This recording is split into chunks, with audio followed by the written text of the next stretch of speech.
2 മാസം മുമ്പ് വന്ന് നട്ടിട്ട് പോയതാ ഇതൊക്കെ. ചീരയും മുളകും തക്കാളിയും വഴുതനങ്ങയും ഒക്കെ. പക്ഷേ ഈ വളർന്നു നിൽക്കുന്നത് കാണുമ്പോഴേ ആകെ കൂടി തോന്നുന്നത് ആകെ നട്ടത് ചീരയും മുളകുമാണെന്നാ. എല്ലാം നല്ല രീതിക്ക് വളർന്നിട്ടുണ്ട്, അത്യാവശ്യം കായ്ച്ചിട്ടുമുണ്ട്. ഒരു റൗണ്ട് വിളവെടുപ്പ് കഴിഞ്ഞു എന്നാ പറഞ്ഞത്. ഇതെല്ലാത്തിൻ്റെയും ഒരു വിളവെടുപ്പ് ആണ് ഞങ്ങളുടെയും ലക്ഷ്യം. എല്ലാത്തിൻ്റെയും വളർച്ച എത്രമാത്രം ഉണ്ടായിരുന്നു എന്ന് കാണാനുള്ളൊരു ആകാംക്ഷ ഉണ്ടായിരുന്നു. എല്ലാത്തിൻ്റെയും ഫോട്ടോസ് ഇങ്ങനെ എടുത്തുകൊണ്ടിരിക്കുന്ന സമയത്താണ് എന്നെ പിടിച്ച് വീഡിയോഗ്രാഫിക്കും ഫോട്ടോഗ്രാഫിക്കും ആയിട്ട് ഡ്യൂട്ടി തരുന്നത്. ഈ ഫോട്ടോസ് എല്ലാം ഞാൻ അവസാനം അയച്ചു കൊടുത്തിട്ടുണ്ട്. അതെവിടെയോ പിടിച്ചിട്ടിട്ടുണ്ട് എന്നല്ലാതെ ഇതിനി എന്തായി തീരുമെന്ന് എനിക്കൊരു പിടുത്തമില്ല. അത്യാവശ്യം നല്ല രീതിക്ക് വളർന്നു വന്നിട്ടുണ്ട് കായകളെല്ലാം. ചിലതൊക്കെ കായ പിടിച്ച് വരുന്നതേ ഉള്ളൂ. വഴുതനങ്ങയൊന്നും എല്ലാം ഒന്നും കായ്ച്ചിട്ടില്ല, അത്യാവശ്യം വളർന്നു വന്നിട്ടേ ഉള്ളൂ.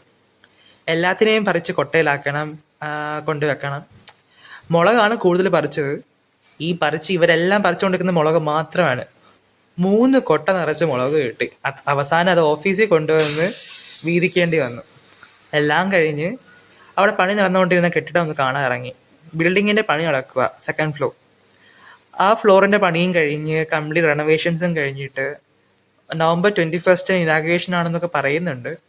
അപ്പോൾ ജസ്റ്റ് വർക്കൊക്കെ കാണാനായിട്ട് 2nd ഫ്ലോർ വരെ പോയി, അതെല്ലാം കണ്ടു, ജസ്റ്റ് എല്ലാത്തിനെയും വീഡിയോ എടുത്തു.